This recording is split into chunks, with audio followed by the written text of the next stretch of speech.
Different cultures, different legends, different nightmares.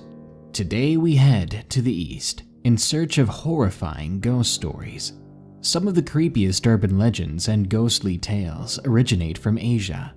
Even some of the most terrifying ghost films are Asian, like Dark Water, The Grudge, The Ring, and Shudder.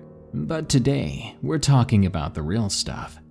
These are allegedly true ghost stories from Asian countries that might have you rethinking your vacation plans. Japanese Ghosts in Uhaj. From Homer O. Location: Ifugao, Philippines. It was in the month of May of 2015 when I went to Baguio in the Philippines for an outreach program. We would be carrying school supplies to Luboong, a school in the district of Hungduan on top of a mountain in Ifugao. We were the first to arrive at the rendezvous point in Uhaj and had to wait for other volunteers coming from Manila. On our first day, we stayed in the cottages, but we moved to the library the following day to make room for other guests. The library smells like what libraries ought to smell like: old books and paper. The room showcases a decaying tree in the center with branches reaching up to the ceiling where the light bulbs are attached. Its trunk had the light switch and power outlets where we could charge our phones. 10 of us would be spending the night there, and though we only had mattresses between us and the floor, it was still quite cozy and comfortable. One of my friends noticed an old backpack hanging on one of the branches nearby. Curiosity got the better of us, so we decided to have a peek of what's inside. We didn't expect to find what we found. We were creeped out when we saw it: a human skull without a jaw. We immediately put it back and tried to forget about it. We turned the lights off except for one, in case someone needed to go out and use the bathroom. You wouldn't want to accidentally step on someone in the floor that was sleeping. It was quiet, and my eyes were closed, but I know that I wasn't the only one still awake. Suddenly, I felt this presence as if someone was watching us. I opened my eyes and saw something lurking in the shadows beside the shelves. It appeared to be the figure of a man wearing a yellow uniform. I stood up and turned the other lights on, but when I looked back, no one was there. The people that were still awake stared at me. I said I thought I saw someone and pointed a finger in that corner. Some of them understood what I was talking about, because they too had felt or heard something. They said it was fine and it was probably just the ghost of a Japanese soldier. "It's harmless," they said. "Not to worry," they said. I asked them, why was he wearing yellow? No one could answer that. I turned the lights back off and laid back down to go to sleep. That night, I had a dream about a Japanese officer arguing with his superiors because he didn't follow orders. A few months after staying there, I went to a museum and found out that back in the days, a Japanese pilot uniform is not fatigue, but somewhat of a yellow color. Now back to the library. The following day, something else strange happened. While we were having coffee in the afternoon, my friend and I found an old children's book that imitated the sound of an animal when you press a button. A couple of the other kids played with it, but something about it was really off to me, so I ignored it. Later that night, everyone else was asleep as usual, and I was of course having trouble going to sleep myself. I suddenly heard the sound of that goat bleat coming from that stupid book. I opened my eyes and I stood up. I began to look around, seeing if someone was playing with the book. I saw the book on the shelf where we had left it, and there was no one nearby. I thought maybe the button was broken or something, so I went back to sleep. Just when I was about to close my eyes, I heard it again. I was already so tired, I just closed my eyes harder. When I did finally fall asleep, I ended up dreaming again. It was about the Japanese soldier again. There were people after him. He jumped into a river, but it was too late by then, because the man could not swim. his body slowly sank to the bottom, and when it all went black, I woke up. My friends told me that during their previous visit here, one of them had a similar experience. They woke up in the middle of the night to the sound of a djembe, an African drum. He stood up, went outside and saw our friends playing with the drums, but what those children didn't see were these soldiers gathering around them, surrounding them, dozens of them in old Japanese uniforms. When the boy rubbed his eyes, the children were all alone again, playing with the drums innocently, and the Japanese soldiers were nowhere to be seen. I think both he and I are wondering still, where are the soldiers coming from? And if they really are spirits, why are they coming back? It was much later after this that I found out that our host, the library, was temporarily used as storage for the bones of the soldiers that fell, and that skull was one such bone. In a Taiwanese graveyard, from Hootax. Location: Hualien, Taiwan. In the second half of 2011, I was accepted into a program for native English speakers to teach English to preschoolers in the oceanside city of Hualien in Taiwan. The kids were adorable. I ate some spectacular food, and I got to see the wonders of when urban life and rural life are mashed together in one place. There was a river there that cut through skyscrapers that had water buffalo grazing along its banks. The people of Taiwan have graveyards filled with elaborate tombs and shrines dedicated to their ancestors. As there are really no groundskeepers in the majority of these graveyards, the shrines can fall into disrepair easily if the families don't maintain the graves. When September rolled around during the 6-month term in preschool, I was starting to feel a bit homesick, and I wanted to revive my interest in the paranormal to distract myself from stress. One day I found the location of the closest cemetery on a local map. I took a ride on my bike to the area so I could scout it for a ghost investigation that I wanted to conduct alone that night. One thing that struck me quickly was how quiet everything was once you stepped past the gate. The cemetery was in the middle of a busy residential area, but inside, the world narrowed into a morbid fantasy land of delicate architecture and the pictures of people who have passed staring back at you. I was thrilled at the prospect of returning later here that night and deciding to do a couple of EVP sessions to see if I could capture anything at all. I went back to my apartment and prepared for the evening. Dusk fell quickly, and I headed toward the cemetery once again, except this time when I passed the gate, I paused just inside. The place was almost pitch black, with very few lamps to light the pathway inside, and the eerie silence was ramped up tenfold. I had this intense feeling like I should not go any deeper into it. Who knew what could have been there with me? If not spirits, then maybe homeless people, whom I knew took up residence in the bigger graveyards like this. I tried to do another EVP session and had to stop after a few seconds when I didn't have the courage to speak. I was feeling a bit exasperated with myself, so I pulled out my phone and began to play around with the Ghost Radar app. I know, phone apps are basically jokes, but I was willing to have a bit of fun.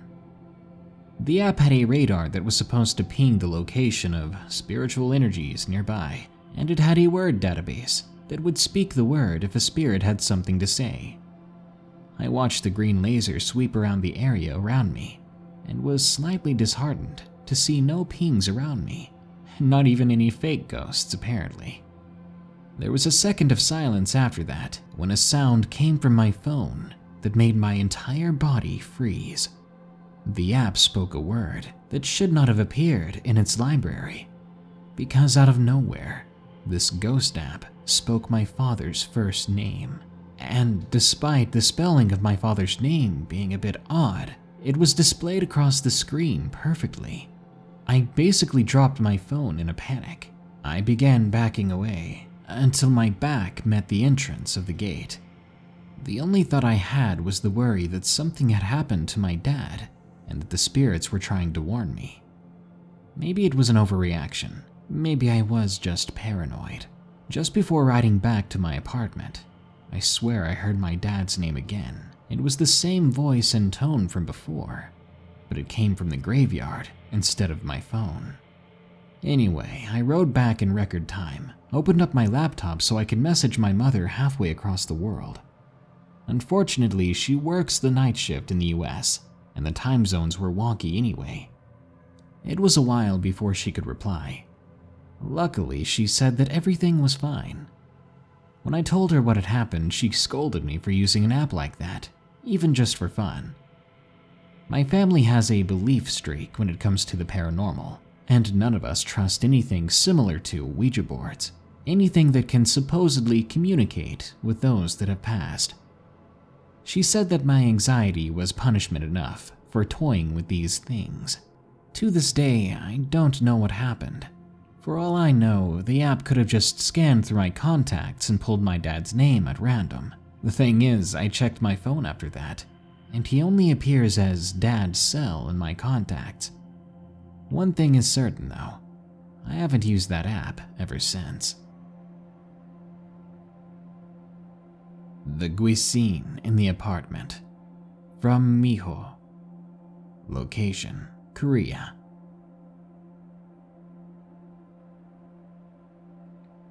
When my brother and I were around 11 years old, we moved into a new apartment.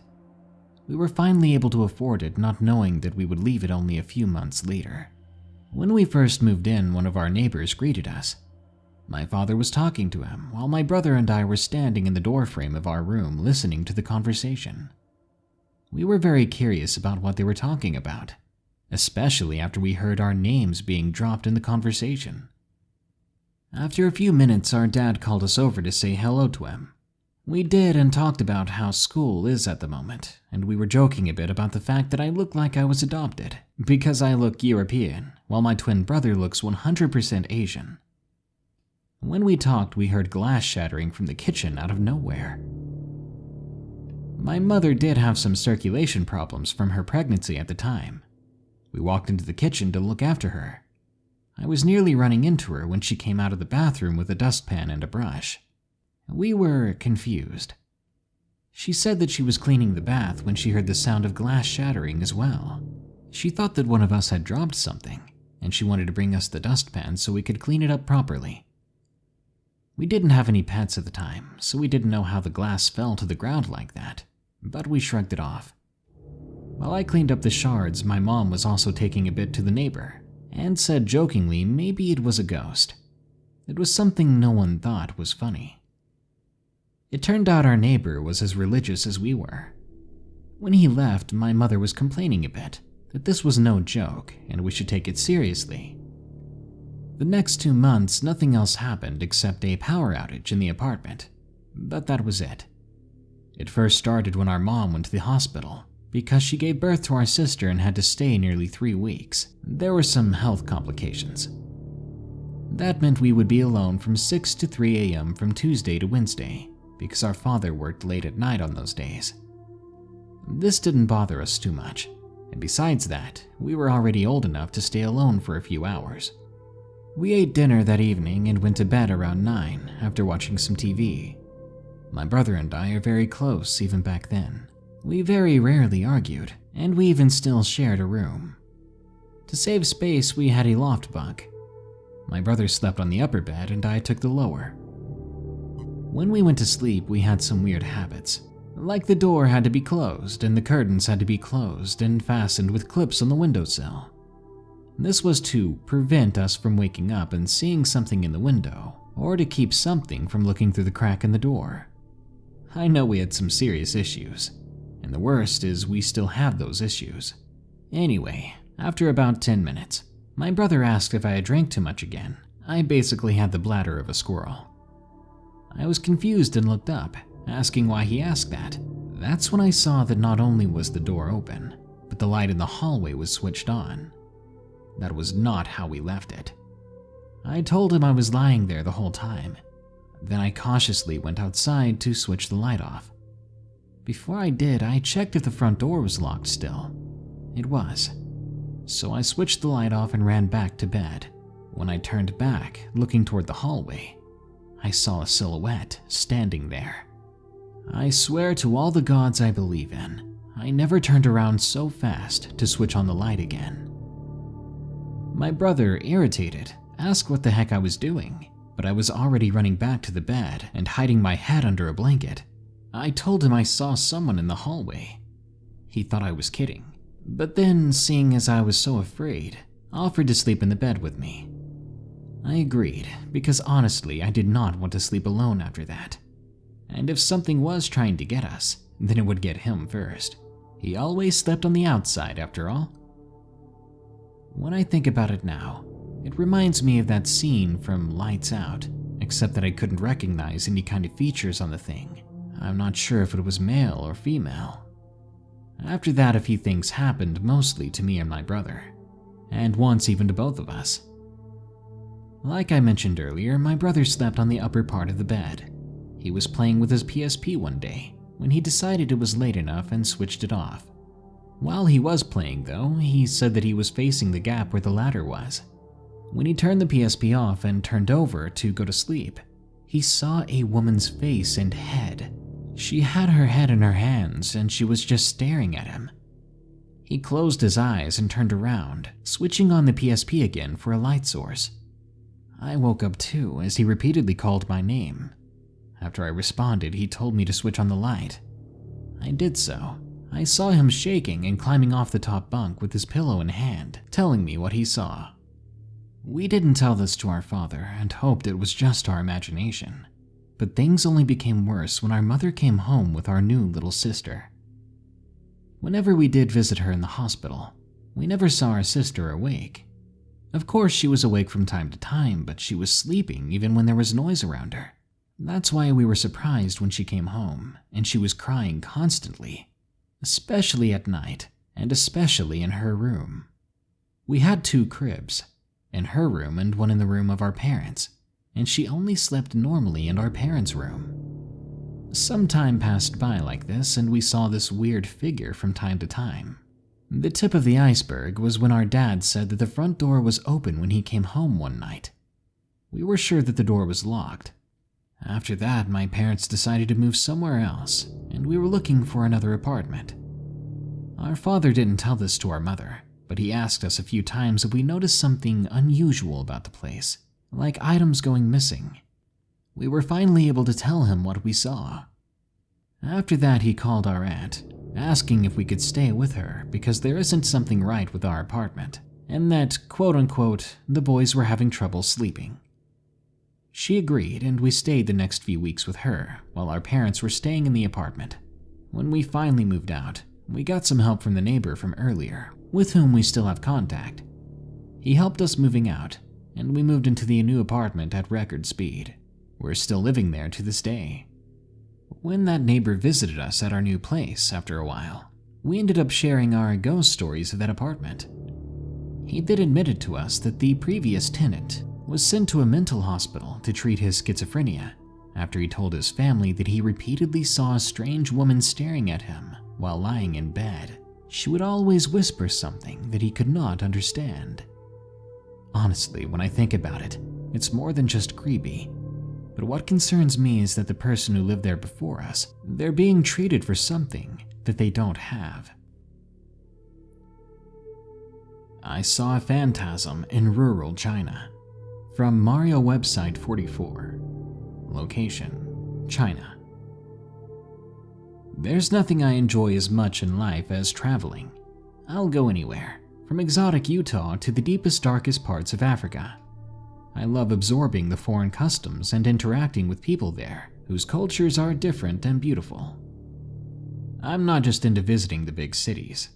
I avoid these tourist traps in favor of connecting with the common folk. Not to mention, traveling allowed me a bit of breath of relief from the nagging of my wife. I love her, but she's a bit much at times. This story talks about my destination in China, one that I was quite excited about. The landscapes were beautiful, the people elegant, and to me, the infrastructure was like a well-oiled machine. Anyway, before I knew it, I landed in Nanjing Airport. I quickly found it difficult to hail a cab. After no one pulled up, I decided to just go on foot. I didn't have a lot of baggage anyway. Besides, I was planning on camping out as much as possible and eating at local places. It was on this rural expedition that I ended up in a figurative ghost town. It was quite a haunting thing to see. Not a soul around except for a single chicken, which was weird. I loitered for a bit until I saw a small shadow down a particular alleyway. Hoping that it was another person, I decided to follow it anyway. I ran after it in hopes of catching it, but the alley was quite long. By the time I came out of it, I was exhausted, but I finally saw who was making the shadow. It was an elderly local man. He was wearing these gorgeous traditional garbs. When I approached him, bumbling about Chinese words that I'm sure I was mispronouncing, he replied in the Queen's English. I was honestly surprised. Sure, he had a thick accent. I could understand him well. I asked him what had happened here, and he told me how the village used to be a place of peace and joyful laughter. That is, until someone desecrated the old graveyard. He said it is believed that this caused the spirits to become angry. As he told his story, I asked him if we could have a place to sit and drink. He brought me to a nearby old-fashioned house. He poured what looked like water into a metal cup. I picked it up and drank it. It was apparently alcohol, but I downed a few cups of it. A few hours later, I ended up leaving. I had some good drinks, a good conversation, and a great ghost story to bring back with me. But upon trying to find the path just outside the village, I saw something strange. At first, it began as a mist, but that mist was unlike any other, because it began to take human form, and with it forming into a human shape, there was a sound coming from it, like white noise. Still a bit tipsy and stricken with curiosity, I picked a pebble up off the ground, and I tossed it at the specter. I guess I wanted to see what would happen. That's when two snake-like eyes seemed to glow in the mist and set their focus on me. I nearly fell over myself trying to run back to the path. When I made it back to the road, I looked behind me and saw that figure of mist still staring. Now it seemed to be raising what appeared to be a finger towards me. It was like it was pointing at me. It had pursued me, but not outside the boundaries of the town. It was odd, but I was lucky that it didn't come further. I ended up hiking all the way back to the airport. I stayed at a nearby hotel, not able to enjoy my stay until my return flight trip. To this day, I have not returned to China, though I can say now that its culture and legends intrigue me more than ever. The Red House, from Na. Location, Singapore.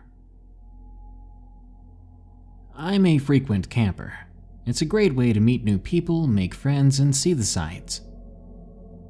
At school, I go for every sort of camp activity the school organizes. Why not? I find it the best way to bond with people that I go to school with, or to even scare the heck out of them. You never know what stories lurk in the minds of other people, or fears. The story I'll share is one of my favorites. It was told to me by my camp leader, Dave. It's called The Red House. Now, we live in Singapore, and despite the tiny-paced green metropolis, there are still many areas that aren't publicly known and well hidden from development. An urban legend in itself were the houses. They're considered Singapore's oldest bungalow houses that span over 100 years old. They were built between 1900 and 1940 as popular British colonial homes for the British settlers on the island. All houses were designed single-story, tropical-style bungalows. They had 4 bedrooms, servant quarters. Yet sadly, by the 2000s, most of them had been razed to the ground. But the last one, the Red House, still stands, and it's where this story takes place. My camp leader, Dave, was in his secondary school days. He was about 13 to 16 years old. At the time, he led a group of boys cycling, and they would cycle late in the night around the city. He wasn't the studious type, so you can imagine a bunch of boys just having fun. One particular night, as the group cycled through the town of Upper Changi, they stopped by 7-Eleven. Being that it was already 10 p.m., it was the only place open affordable to students. One of the guys, Specs, nicknamed for his overly huge round black frames, initiated a spontaneous hot dog eating contest. And if any of the guys could not finish a single hot dog in 30 seconds, they'd get a penalty. Out of the 8 guys, Conrad, a tall, lanky Chinese guy, choked on his hot dog and failed the contest.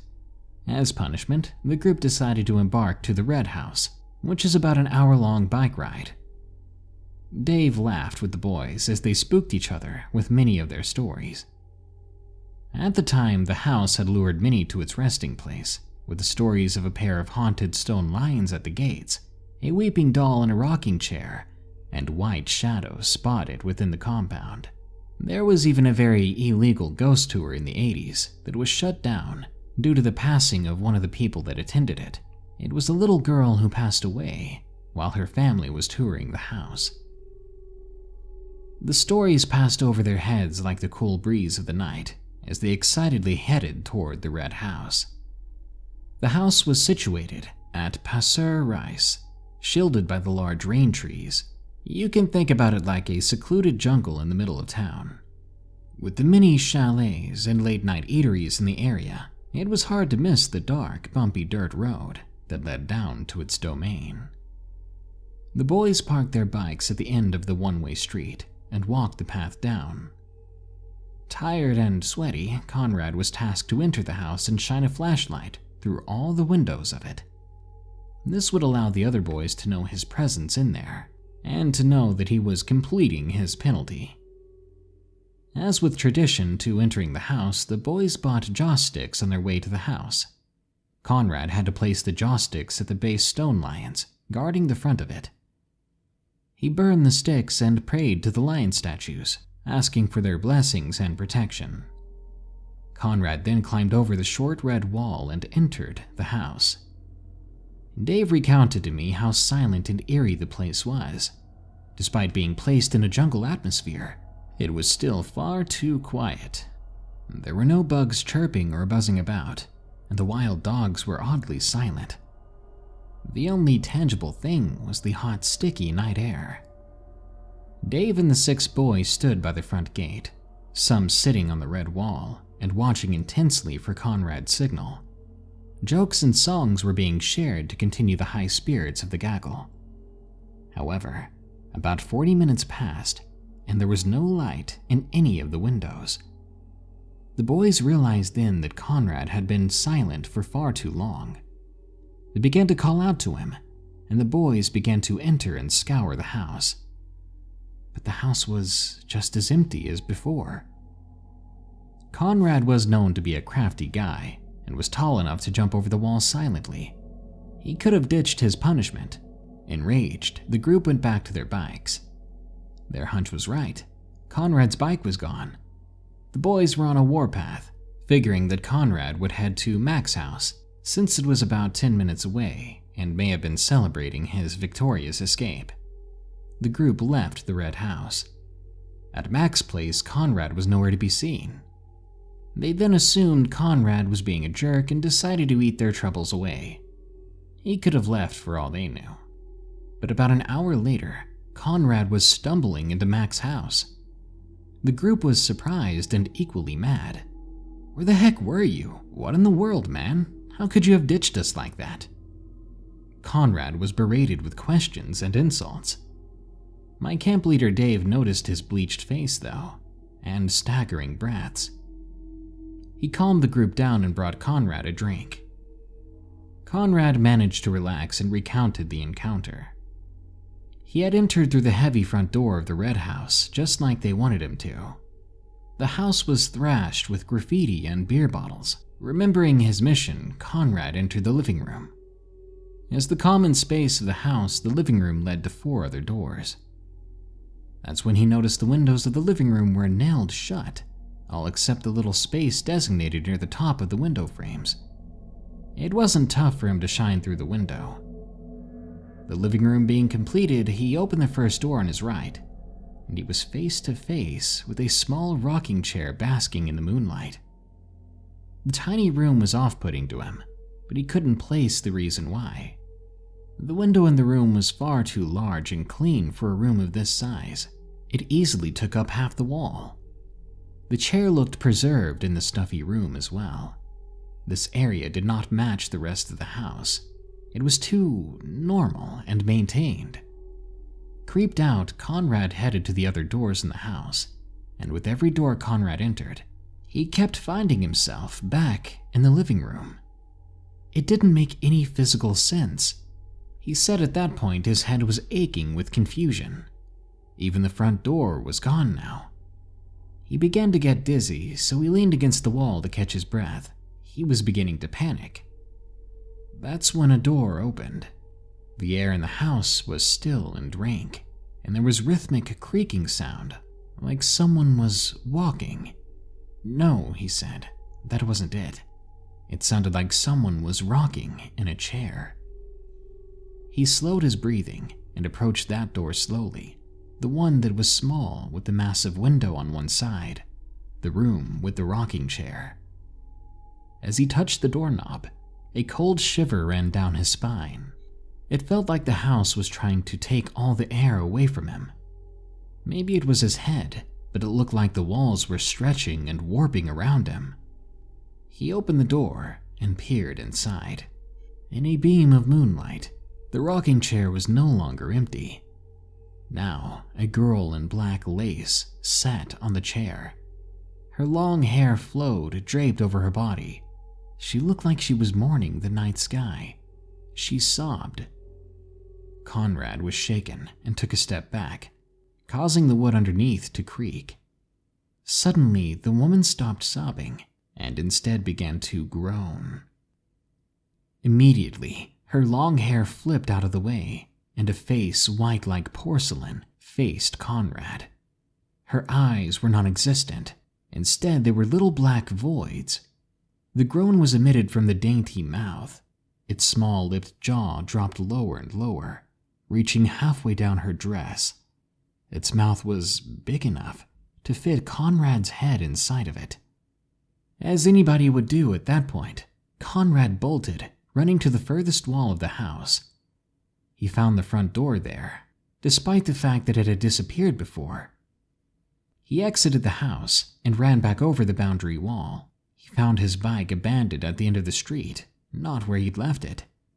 He turned back to the house before biking away, just in time to catch a glimpse of a pale face in the window and a white light shining underneath. Then, all the sources of light in the house flicked off, and Conrad was running for his life.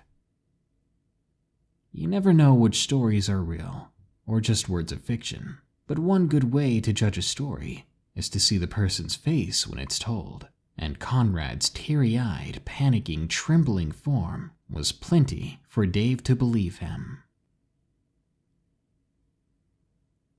Don't be afraid to plan your next overseas visit to the lands of the East.